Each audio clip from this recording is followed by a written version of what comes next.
ಬರ್ತಾ ಇದೆ. ಇದ್ರ ಮಧ್ಯೆ ದೆಹಲಿ ಕೂಡ ರಾಜಕಾರಣ ಇದ್ರ ಬಗ್ಗೆ ಸರಿ, ಏನು ಅದ್ರ ಬಗ್ಗೆ ಚರ್ಚೆ ಮಾಡೋಂಥ ಅವಶ್ಯಕತೆಯೇ ಇಲ್ಲ. ಅದನ್ನೆಲ್ಲವೂ ನಿರ್ಧಾರ ಮಾಡೋದು ಹೈಕಮಾಂಡ್ನೊಳಗೆ ನಿರ್ಧಾರ ಮಾಡೋದು ಮತ್ತು ಮುಖ್ಯಮಂತ್ರಿಗಳ ನಿರ್ಧಾರ ಮಾಡೋಂಥದ್ದು. ಅದ್ರ ಬಗ್ಗೆ ನಾನು ಇದಾಕಿನಿ ನೀನು ಇದಾಕಿನಿ ಅನ್ನೋದಕ್ಕಿಂತ ನಮ್ಮ ಕೆಲಸ ನಾವು ಮಾಡಕತ್ತೀವಿ. ಅದ್ರ ಬಗ್ಗೆ ಡಿಸ್ಕಷನ್ನು ಅವಶ್ಯಕತೆ ಇಲ್ಲ ಅಂತ ನನ್ನ ವೈಯಕ್ತಿಕ ಅಭಿಪ್ರಾಯ. ಏನಾದರೂ ಮಾಡಬೇಕು, ಸಿ ಎಮ್ ಮಾಡೋಂಥದ್ದು, ಡಿ ಸಿ ಎಮ್ ಮಾಡೋಂಥದ್ದು ನಮ್ಮ ಪಕ್ಷದೊಳಗೆ ರಾಷ್ಟ್ರೀಯ ನಾಯಕರು ನಿರ್ಧಾರ ಮಾಡೋಂಥದ್ದು. ಅದ್ರ ಬಗ್ಗೆ ಚರ್ಚೆ ಮಾಡೋದು ಅವಶ್ಯಕತೆ ಇಲ್ಲ. ಸ್ವಾಮೀಜಿಗಳು ಹೇಳ್ತಾರೆ ಸರ್ ಬಹಿರಂಗವಾಗಿ ಡಿ ಕೆ ಶಿವಕುಮಾರ್ ಸ್ವಾಮೀಜಿಯವರು ಅವರ ವೈಯಕ್ತಿಕ ಅಭಿಪ್ರಾಯ ಸಮಾಜದ ಒಂದು ಕಾರ್ಯಕ್ರಮದಾಗ ಹೇಳಿರ್ಬೋದು.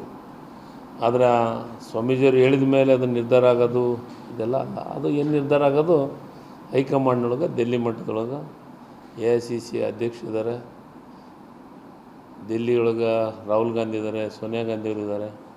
ಅವರೆಲ್ಲ ಕುಂತು ಚರ್ಚೆ ಮಾಡಿ ನಿರ್ಧಾರ ತೆಗೆದುಕೊಳ್ಳೋದು. ಅದ್ರ ಬಗ್ಗೆ ಚರ್ಚೆ ಮಾಡೋದಕ್ಕಿಂತ ಅದನ್ನು ಬಿಟ್ಟು ಬೇರೆ ವಿಚಾರವನ್ನು ಚರ್ಚೆ ಮಾಡೋದು ಒಳ್ಳೆಯದು.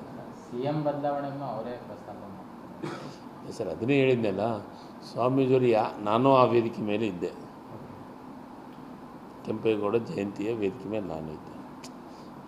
ಪ್ರಸ್ತಾಪವನ್ನು ಮಾಡಿದ್ರು ಮುಖ್ಯಮಂತ್ರಿಗಳ ಬಗ್ಗೆ ಒಂದು ಒಳ್ಳೆಯ ಅಭಿಪ್ರಾಯ ಅವ್ರಿಗೂ ಇದೆ ಅಂತ ಅನ್ನೋದನ್ನು ಅಭಿಪ್ರಾಯದ ಬಿಟ್ಟರೆ ಅದು ಮಾಧ್ಯಮದೊಳಗೆ ಭಾಳ ದೊಡ್ಡ ಮಟ್ಟದೊಳಗೆ ಚರ್ಚೆ ಆಗ್ತಾಯಿದೆ. ಅಷ್ಟು ಚರ್ಚೆ ಆಗೋಂಥ ಅವಶ್ಯಕತೆ ಇಲ್ಲ ಅಂತ ನನ್ನ ವೈಯಕ್ತಿಕ ಅಭಿಪ್ರಾಯ.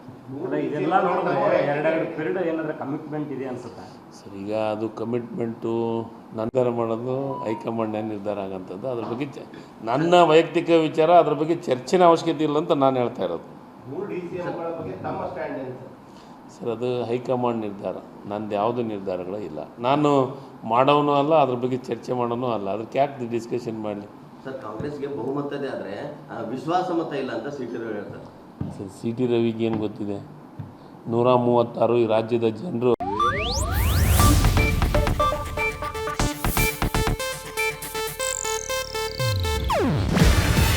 ಇದು ಏಷ್ಯಾನೆಟ್ ನ್ಯೂಸ್ ನೆಟ್ವರ್ಕ್ ಪ್ರಸ್ತುತಿ. ನೀವು ನೋಡ್ತಿದ್ದೀರಾ ಏಷ್ಯಾನೆಟ್ ಸುವರ್ಣ ನ್ಯೂಸ್.